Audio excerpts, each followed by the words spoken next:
하나님의 깊이 있는 믿음의 기도를 통하여 그 은혜를 받았습니다. 또한 우리 호산나 찬양대의 힘있는 능력의 찬양을 통하여 큰 은혜를 받았습니다. 이 시간도 말씀 통하여 은혜 받고 언제나 어디서나 누구 앞에서나 주 예수를 믿으라, 그리하면 너와 내 집이 구원을 얻으리라 담대히 말할 수 있는 이 시대의 진정한 참된 그리스도인들이 되기를 바라는 것입니다. 5월은 가정의 달이라고 합니다. 그래서 이 세상에서도 5월 5일은 어린이날로, 5월 8일은 어버이날로, 5월 21일은 부부의 날로 지키고 있습니다. 그래서 교회에서도 5월 첫째 주일은 어린이 주일로, 5월 둘째 주일은 어버이 주일로 지켰습니다. 그리고 셋째 주일, 오늘은 이제 부부의 주일에 대해서 우리가 가정주일 교동문을 성신낭독하였습니다. 특별히 오늘부터 먼저 아내에 대해서 살펴보고 다음 주일 남편에 대해서 살펴보려고 합니다. 우리가 살펴볼 남편과 아내, 부부의 관계는 가정의 가장 기초적인 관계입니다. 가정은 바로 이 부부의 관계로부터, 남편과 아내의 관계로부터 시작됩니다. 가정은 한 남자와 한 여자가 만나서 결혼하여 부부가 됨으로 시작됩니다. 이 부부에게서 자녀가 태어남으로 이제 두 번째로 부모 자녀 관계, 부자 부녀 관계가 이루어집니다. 그리고 또 많은 형제 자매간들을 통해서 형제 자매 관계가 이루어지게 됩니다. 이렇게 부부가 가정의 기초가 됩니다. 시작이 됩니다. 이것은 하나님께서 세상을 창조하실 때도 마찬가지입니다. 하나님께서는 먼저 부모 자녀 관계를 만들지 않고, 또 형제 자매 관계를 만들지 않고 부부 관계를 먼저 만들었습니다. 하나님께서 처음에 아담을 만드시고 독처하고 혼자 있는 것이 좋지 못하니 아담에게서 갈빗뼈를 빼어서 하와를 만들고 하와를 데리고 아담에게로 데려오셨습니다. 아담이 하와를 보니 이는 내 뼈 중에 뼈요 살 중에 살이라 하여 둘이 한 몸이 되어서 이렇게 부부를 만들었습니다. 그게 첫 번째입니다. 그러면서 아담 하와가 가인과 아벨과 셋과 여러 자녀들을 많이 낳았습니다. 그래서 부모와 자녀의 관계가 되었습니다. 그리고 또 당연스럽게 형제 자매의 관계가 이루어진 것입니다. 그러므로 이 부부관계, 남편과 아내의 관계, 하나님이 세상을 창조하는 면에서도 맨 첫 번째 관계요, 모든 가정의 기초적인 관계입니다. 그러므로 가정에서 부부관계가 제일 중요합니다. 부부관계가 잘 되면은 부모 자녀 관계도 잘 됩니다. 부부관계가 잘 되면 형제 자매 관계도 잘 됩니다. 그러나 부부관계, 남편과 아내의 관계가 잘 되지 못하면 부모 자녀 관계도 잘 되지 못합니다. 형제 자매의 관계도 잘 되지 못합니다. 왜? 이것이 바로 가정의 기초이고 시작이기, 출발이기 때문입니다. 그러므로 우리들이 온전히 부부관계가 잘 되어서 우리 가정이 온전한 복된 가정이 되기를 바라는 것입니다. 이렇게 부부관계, 남편과 아내 관계가 잘 되기 위해서는 우리가 먼저 이 결혼에 대해서 바른 생각을 해야 됩니다. 바른 결혼관을 가져야 됩니다. 세상에 좋은 것이 다 좋은 것이 아니고 정말 그 중에 좋지 않은 것들이 많이 있습니다. 바로 결혼관에 있어서도 옛날부터 내려오는 별로 좋지 못한 결혼관이, 결혼은 바로 예식이다. 이 예식적인 결혼관, 이것이 많이 사람들이 알고 있는 잘못된 것들입니다. 결혼이라는 것은 다른 것이 아니라 바로 예식이다.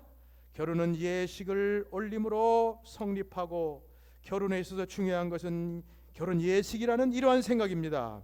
남자와 여자가 만나서 사람들 앞에서 정말 딴딴딴딴 이렇게 예식을 해야만 결혼이 되어진다는 이러한 예식적인 결혼관, 이것은 특별히 우리나라의 가톨릭이 많이 가르침으로 이것이 더 많아졌습니다.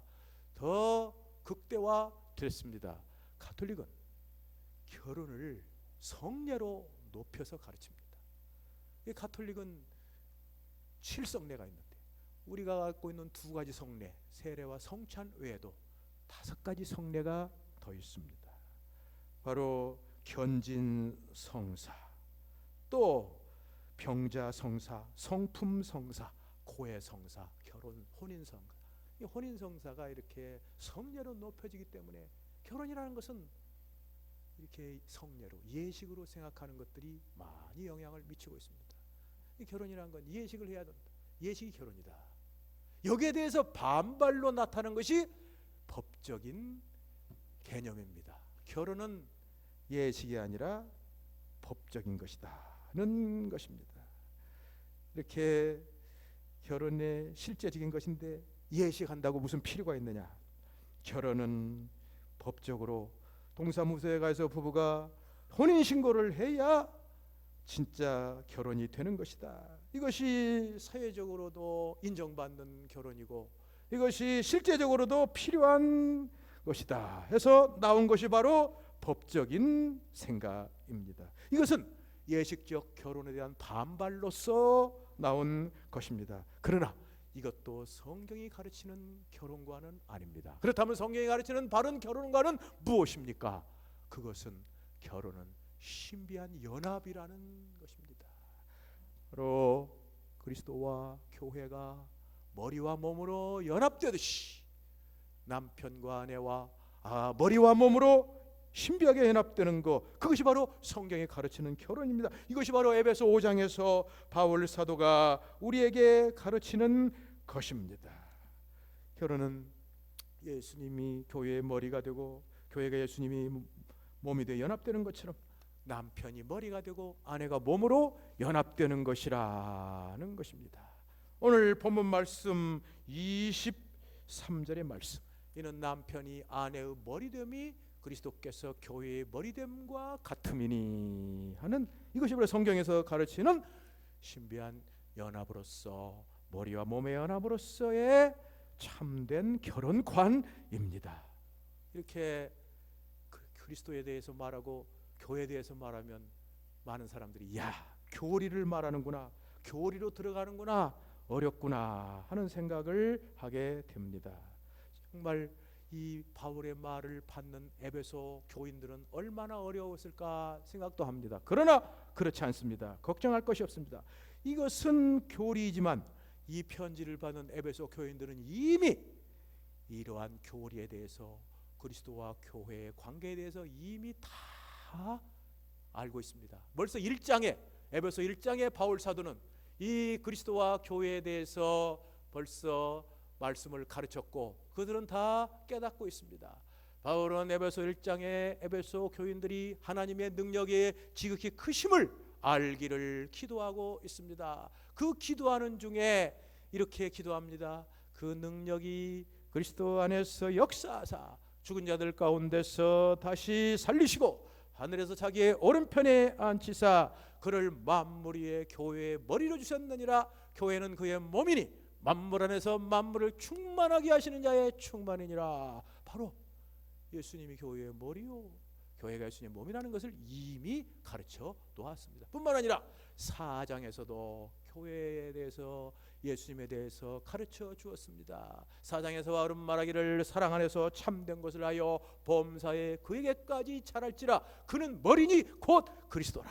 그에게서 온 몸이 도움을 받음으로 몸을 자라게 하며 스스로 세우느니라고 이렇게 말씀을 하였습니다. 바로 여기에서도 예수님은 머리요 교회는 몸이라고 가르쳐 주었습니다. 이러한 기초 위에서 이미 알고 있는 것에 대해서 바울은 에베소 5장에서 이것을 그대로 남편과 아내에게 적용시킵니다. 그리스도께서 교회의 머리요 교회가 그리스도의 몸인 것처럼 남편이 바로 머리요 아내가 몸이라는 것을 가르쳐주고 있습니다.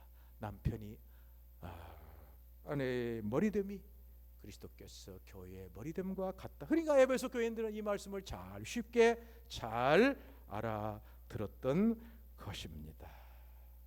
이것이 바로 성경이 가르치는 결혼입니다. 성경이 가르치는 것은 결혼 예식이 아닙니다. 법적인 것이 아닙니다. 바로 신비한 연합입니다. 예수님과 교회가 한 몸 되듯이 남편이 머리가 되고 아내가 몸이 되어서 한 몸이 되는 것, 한 몸 되는 신비한 연합, 이것이 바로 성경이 가르치는 결혼관입니다. 이것은 우리 예수님께서도 가르친 것입니다. 우리 예수님 세상에 계실 때 이 문제거리 바리새인들이 나와가지고 엉뚱한 질문을 했습니다. 이 바리새인들은 겉으로는 하나님을 섬긴다고 하면서도 완전히 하나님 말씀을 자기 마음대로 아전인수적으로 해석을 해서 불법을 밥 먹듯 했던 나쁜 사람들입니다. 이 바리새인들은 신명기 24장 1절에 만약에 아내를 데려오거든 아내에게서 수치되는 일이 발견되거든 이혼정서를 써서 내보내라 하는 이 말씀을 완전히 자기 중심으로, 남자 중심으로 잘못 해석했습니다. 그 바리새인들은 수치되는 일을 두 가지로 나눴습니다. 수치와 일. 그래가지고 이 수치는 뭐냐? 이것은 간음을 하는 거, 이것을 생각했습니다. 근데 일이라는 건 뭐냐? 이것은 여자가 저녁밥을 짓다가 밥을 태우는 거, 이런 사소한 것까지 확장을 시켰어요.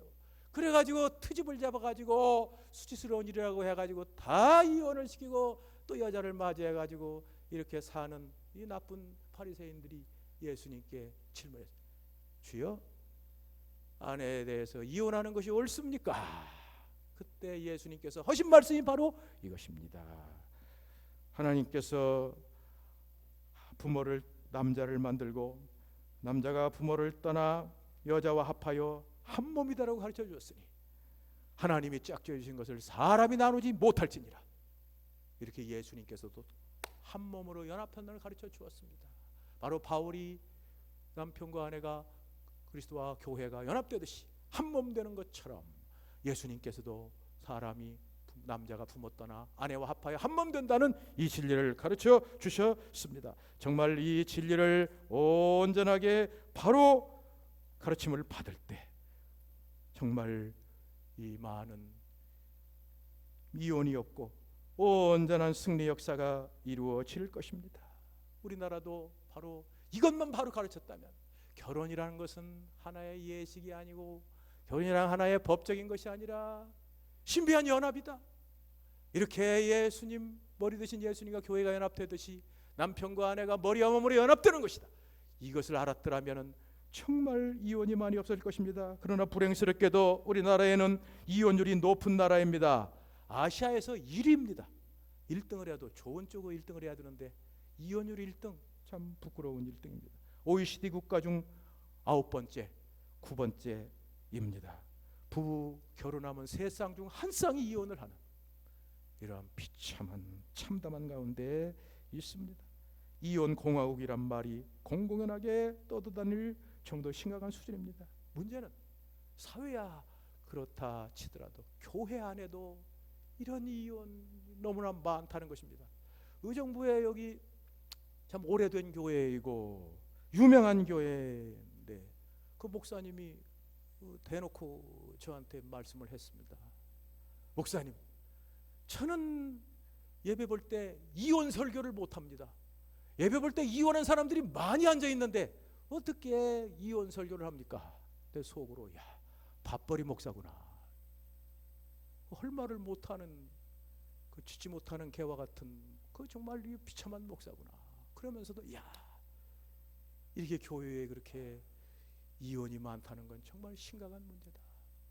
정말 또 안타까운 것은 바로 성경의 진리대로 결혼이란 것은 법적인 것도 아니요 예식적인 것도 아니고 머리와 몸으로 연합한, 그리스도와 교회가 연합한 것처럼 연합한 신비한 연합을 가르쳤으면 기원이 많이 없어질 텐데 이런 마음을 가졌습니다. 어찌하든지 이렇게 우리는 이 성경적인 가르침을 붙잡고 이 교훈, 이 진리를 붙잡고 온전히 서서 승리하는 역사가 있어야 될 것입니다. 그렇다면 이렇게 머리와 몸으로 된 부부관계에서 먼저 몸인 아내가 머리인 남편에게 하는 의무는 무엇입니까? 그것은 남편에게 복종하는 것입니다. 그래서 바울은 아내들이여 남편에게 복종하라고 했습니다. 이렇게 아내들이 남편에게 복종하는 이유는 교회가 그리스도에게 복종하기 때문에, 교회는 자기를 구원하시기 위해서 하늘 보좌 떠나 이 세상에 오시고 십자가에 못 박혀 보혈을 흘려 자기를 구원하신 예수님께 항상 복종합니다. 예수님을 주님으로 하나님으로 모시고 늘 복종합니다. 이렇듯이 아내들도 그 남편에게 늘 복종하라고 말씀하는 것입니다. 그러면 어떤 식으로 복종해야 되느냐? 죽게 하듯 복종해야. 오늘 22절에 아내들이여 남편에게 복종하기를 죽게 하듯 하라, 예수님께 하듯 하라고 이렇게 말씀하고 있습니다. 그리고 여기에 죽게 하듯 하라에 대한 정확한 이해가 필요합니다. 정확한 해석이 필요합니다. 이것이 종종 잘못 이해되어 왔고 잘못 해석되어 왔습니다. 여기 죽게 하듯 복종하라고 하는 것은 우리가 예수님께 복종하는 것과 같은 똑같은 방식으로 복종하라는 것이 아닙니다. 이것은 잘못입니다. 이건 너무 지나친 것입니다. 우리 모든 그리스도인들은 예수님에 대한 복종하는 복종은 절대적인 복종입니다. 우리는 인간으로, 예수는 하나님으로 복종하는 복종입니다. 바울이 아내들에게 남편에게 복종할 때 이렇게 절대적으로 복종하라고 하는 것을 말하지는 않습니다. 우리는 우리 주 되신 예수님의 노예요 종들입니다. 그리고 노예와 종들로서 우리 주님 하나님이신 예수님을 복종합니다. 이렇게 아내가 남편의 노예가 되라고 말하지 않습니다. 아내가 남편의 종 되라고 말하지 않습니다. 예수님에 대한 우리 관계는 절대적인 관계요 완전한 복종입니다. 이런 식으로 아내들이 남편에게 복종하라고 하지 않습니다. 남편에게 죽게 하듯 하라고 복종하라고 하는 것은 그리스도인 아내들은 예수님을 모든 면에서 섬기는데 그중 일부분으로서 남편을 복종하라는 것입니다. 우리 그리스도인들은 먼저 내 마음과 몸으로 예수님을 주님으로 섬깁니다. 또 그리스도인들은 이 교회에서 예배와 봉사로 예수님을 섬깁니다.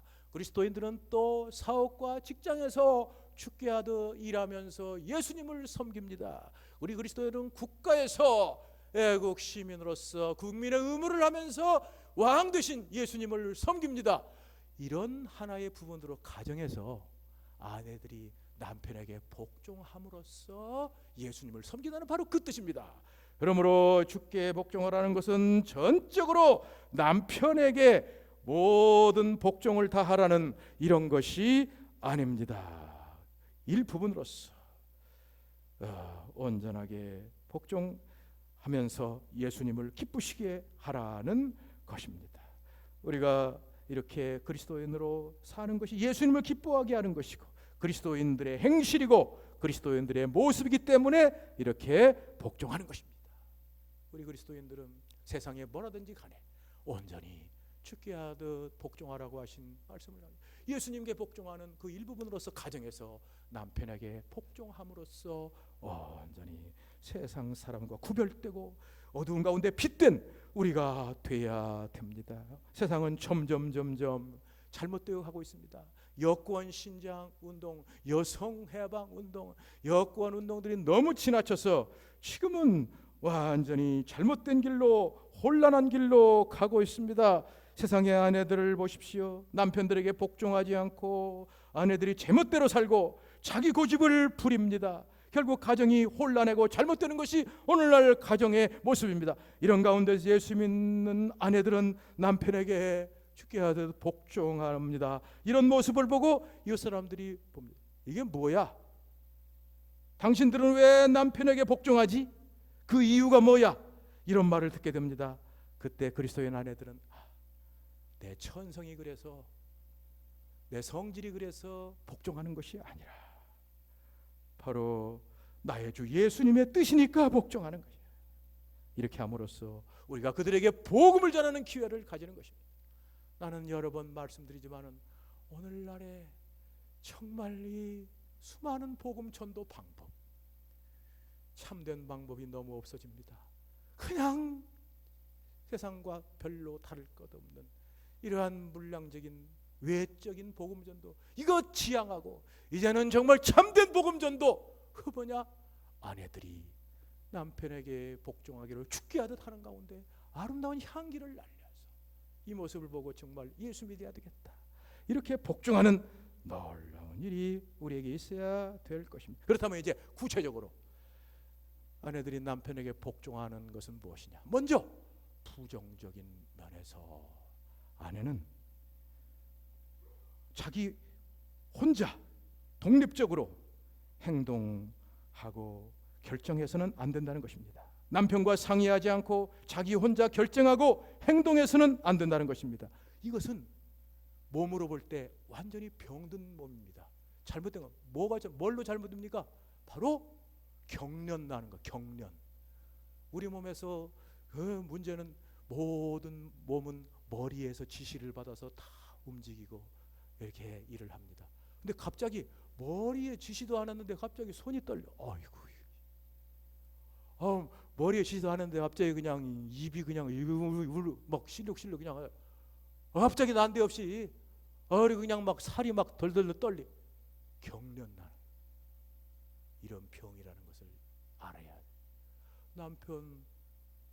머리인 남편 없이 혼자 독립적으로 자기 혼자 마음대로 행동하고 결정하는 것은 바로 이러한 경련적인 잘못된 것이라는 것을 우리가 그건 복종하는 것이 아니라.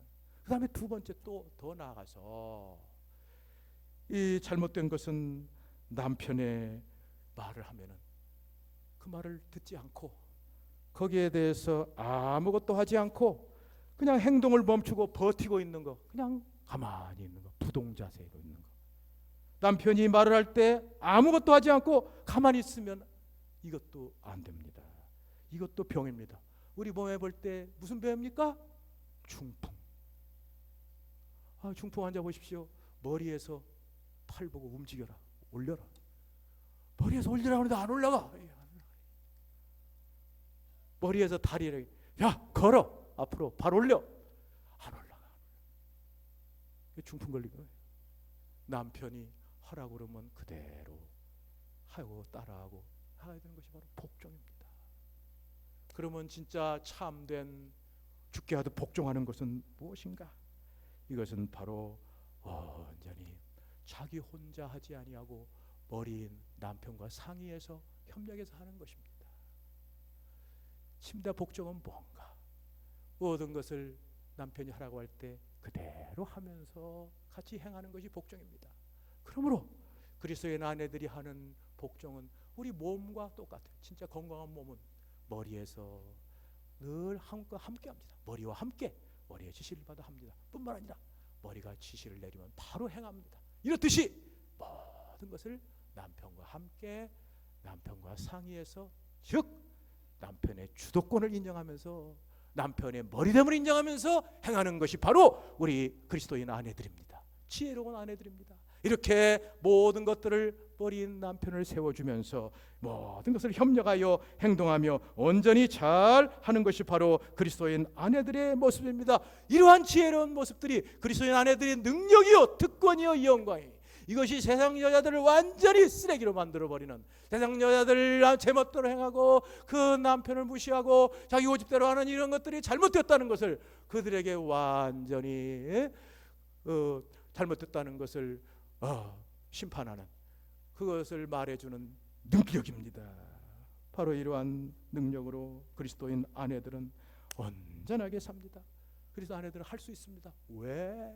이미 예수 믿고 죄 사함 받고 성령이 그 안에 계시고 성령으로 살게. 벌써 이 모든 말씀은 에베소 5장 18절부터 나오는 것입니다. 술 취하지 말라, 이는 방탕한 것이 오직 성령의 충만함을 받으라. 피차 그리스도를 경험을 피차 복종하라. 이 말씀에 다 걸리는 것입니다. 이 모든 것은 성령 충만한 그리스도인에 대해서 말입니다. 그리스도인들은 다 예수 믿어 성령을 받았기 때문에 그 안에 성령으로 이것을 다 할 수 있습니다. 온전하게 할 수 있습니다. 모든 것을 다 하면서도 남편을 머리로 주도권을 세우면서 온전히 다해서 온전하게 세상 사람들에게 빛을 비추고 그리스도인의 본을 비추고 전도의 문을 열고 많은 사람을 하나님께로 인도하는 도구가 되는 것입니다. 이것이 바로 영광스럽고 위대한 그리스도인의 아내들인 것입니다. 성경은 바로 이러한 아름다운 아내들을 우리에게 말씀해주고 있습니다. 베드로 사도는 베드로전서 2장에 아브라함의 아내 사라를 이렇게 말씀하고 있습니다. 아브라함의 사라가 아브라함을 주라 칭하여 하나님이라 칭하여 순종한 같이 너희도 믿음의 딸이 되라고 가르치고 있습니다. 이 아브라함도 믿음의 사람이지만은 실수를 많이 한 사람이에요. 아브라함 믿음의 조상, 아브라함이 믿음으로 의롭다함을 받고 예수 믿음으로 구원받은 것은 바로 아브라함의 행위로 구원받은 게 아닙니다. 할례받아 구원받은 게 아닙니다. 아브라함이 오직 예수 믿음으로 오실 예수님, 자기 자손으로 오실 예수님을 믿어서 그것이 역투사돼 가지고, 신약의 사람은 예수 믿은 다음에 하니까 예수 믿어지만 구약의 사람은 오실 예수님을 거꾸로 적용돼 가지고 이렇게 해서 믿어서 구원을 받았습니다. 이 아브라함은 이렇게 구원받았지만 행실이 온전치 못했습니다. 남편으로서 행실이 온전치 못했어요. 이게 2번이나 실수를 했습니다. 그래 아브라함이 애굽에 내려갔을 때 실수를 한번 했어요. 아브라함이 애굽에 딱 내려가가지고 보니까 살벌하니까 자기 목숨을 살해해야 되겠다 생각해가지고 자기 아내 사라를 누이 동생이라고 했어요. 그러니까 애굽 왕이 마음 놓고 사라를 왕의 침실까지 끌어들였습니다. 근데 이거 한 번만 하면 되지만 2번째 저 블레셋에 내려갈 때도 또 실수를 했습니다. 블레셋에 내려갈 때도 살벌하니까 사람들이 무서우니까 자기 살려고 자기 아내 사라가 누이 동생이라고 했습니다. 이게 똑같이 블레셋 왕이 아브라함 아내 사라를 자기 침대까지 끌고 가는 어려운 강에서 하나님께서 개입하지 않았다면 큰 봉변을 당할 수밖에 없는 이런 상황이 있었습니다. 정말 이게 얼마나 남편의 부끄럽고 누추한 모습을 나타내는 것입니다. 남자의 역할은 뭡니까? 딴거 첫째, 여자를 보호하는 것입니다. 남자는 여자를 지켜주는 것입니다. 그것이 남자의 첫 번째 역할입니다. 그런데 이 아브라함이 2번이나 자기 아내에게 이렇게 어려운 일을 당하게 한 것은 말로 다 할 수 없는 참 수치를, 약점을 보이는 겁니다. 그러나 아브라함의 아내 사라는 이런 가운데도 온전히 아브라함을 하나님께 하듯 온전히 순종했습니다. 죽게 하듯 온전하게 순종하였습니다. 그래서 온전한 믿음의 어머니가 됐어요. 사라라는 이름이 그런 열국의 어머니가 돼요. 그러므로 그리스도인 딸은 사라와 같은 믿음 가지고 어떤 가운데도 두려워하지 말고 오직 남편을 순종하며 나가라 하고 가르치고 있습니다. 제가 박사과정 공부할 때 참 좋은 부부를 하나 봤는데 그 부부가 함께 공부를 했습니다. 그런데 이 부부에 보면은 남편과 아내가 비교가 되지 않습니다. 남편은 연약하고 아내는 유별나게 재능이 뛰어나 아주 아내는 명석한 여자입니다. 여자는 남편보다 더 학위도 가지고 있습니다. 정말 공부도 잘해서 수석을 했습니다. 남편은 중간 정도, 중간 밑에 이 정도를 했습니다. 그러나 이 여자는 남편을 항상 머리 위로 올려놨습니다. 정말 성경적인 신분으로 올려놨습니다. 아주 자연스럽게 그 일을 했습니다. 그 여자는 여러 가지 일들을 하였지만은 결정을 내릴 때는 남편이 하게 하였습니다. 진짜 그 여는 성경에 나오는 죽게 하듯 온전히 복종하는 아름다운 여인이었어요. 향기가 났어. 여자의 아름다운 건 육체적인 미모가 아닙니다. 그 애기 하나 나면 다 없어져. 그게 뭐 오래 갑니까? 벌써 30, 40 뭐 넘으면 쪼글쪼글 다. 지금 우리 저 어머니나 뭐 할머니 때 그 할머니들 보면 옛날에도 한미모 했던 사람들이 그건 뭐 이제 나이 들고 나면 다 없어. 그거 자랑거리 아니에요. 여자가 공부 많이 해서 사회에 직장 있고 높은 지위 있는 거 그것도 별반. 그거 매력 없어요. 여자의 진짜 아름다운 건 뭐냐? 성경에서 아름다운 것은 뭐냐? 그것은 남편에게 복종하는 것입니다. 자기 할 일을 해도 남편을 머리로 세우며 아름답게 복종해 나가는 그것이 아름다운 여자의 매력이 있고 그 여자를 영원히 버릴 수가 없는 영원한 축복이 거기에 있는 것입니다. 그러므로 우리 그리스도인 아내들은 세상은 어쨌든지 간에 이 성경 말씀을 따라서 늘 아내들에게 복종하되 죽게 하듯 하면서 이 땅에 순례자의 길을 걸어갑니다. 영원한 하늘나라의 멸류관 받아 쓰고 이 땅에서 영광스러운 그리스도의 길을 갑니다.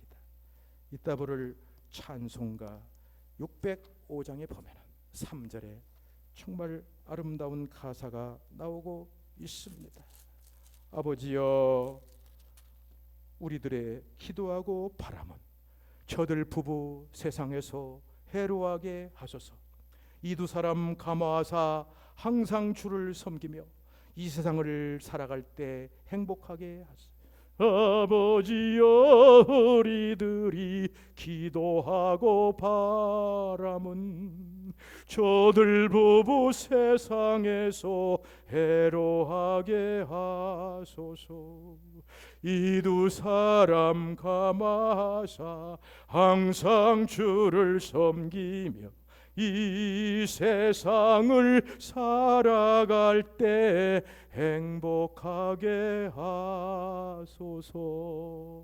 오늘 이 자리에 참석한 모든 여성들 그리스도의 아내들이 되시길 바라고, 그리스도인 아내들이 되길 바라고, 아름다운 가정을 세워서 아브라함의 사례와 같이 영광스러운 사모님과 같이 위대하게 쓰임받는 여러분 되시기를 예수님의 이름으로 축원합니다.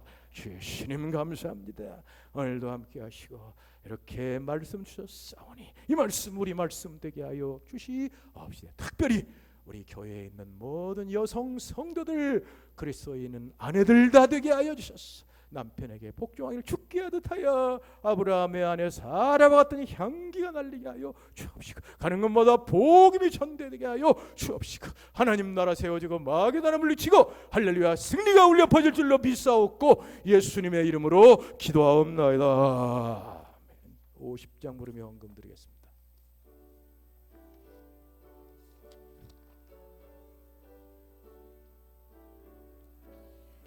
내게 있는 모든 것이 아낌없이 드리 사랑하고